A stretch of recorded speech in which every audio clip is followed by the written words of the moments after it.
Now on the CR. The Senate is back in session for what will be 3 very busy, fast-paced, and consequential few weeks.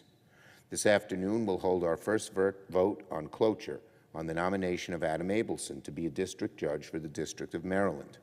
For the information of senators, I've also filed cloture on the nomination of Jeanette Vargas to be a district judge for the Southern District of New York. For the rest of the week, and for the rest of the work period, we'll be confirming more of President Biden's outstanding judicial nominees. And now, as everyone knows, one of the most important things we must do this work period is avoid a government shutdown. Today is September 9th. Funding for the federal government will expire in 21 days unless Republicans work with Democrats on a temporary extension. As has been done time and time again, keeping the government open will require bipartisanship. Keeping the government open will mean no poison pills or reckless partisan posturing. And keeping the government open will mean tuning out the bully tactics of the hard right. Sadly, our House Republican counterparts are not off to a promising start.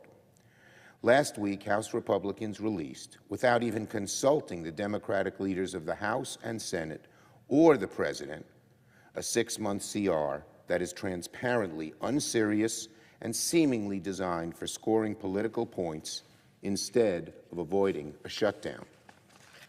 In fact, Madam President, it is so unserious that the White House has already issued a veto threat. It's a shame that the House of Representatives is once again wasting time catering to the hard right, instead of doing the hard work of responsible bipartisan governance. Speaker Johnson's slapdash continuing resolution isn't a serious effort to fund our government. If House Republicans were serious, they would sit down and craft a bill in a bipartisan fashion, consulting with me, the House Democratic leader, and the White House. And they would consult a bill that, in a bipartisan fashion, would actually achieve our common goal of funding the government. If House Republicans were serious, they would not kick the can down the road for a half a year, jeopardizing our military readiness and troop pay, and interrupting critical domestic investments.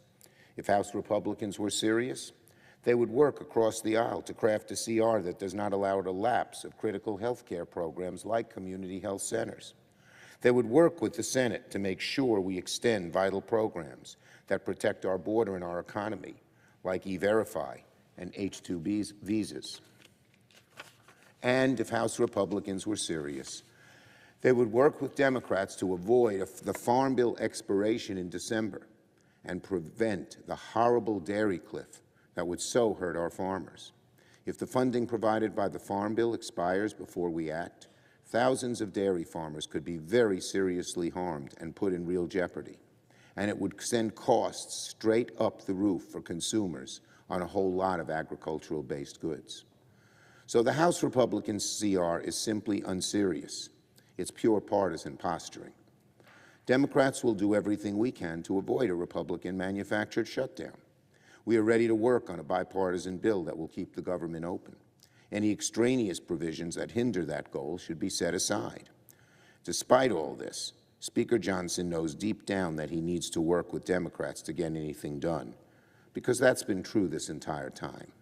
And it's a good sign, Madam President, that the Johnson CR finally accepts the bipartisan top-line spending agreement I reached with him months ago as part of the deal to prevent a default. It's clear that any final agreement will maintain that funding level.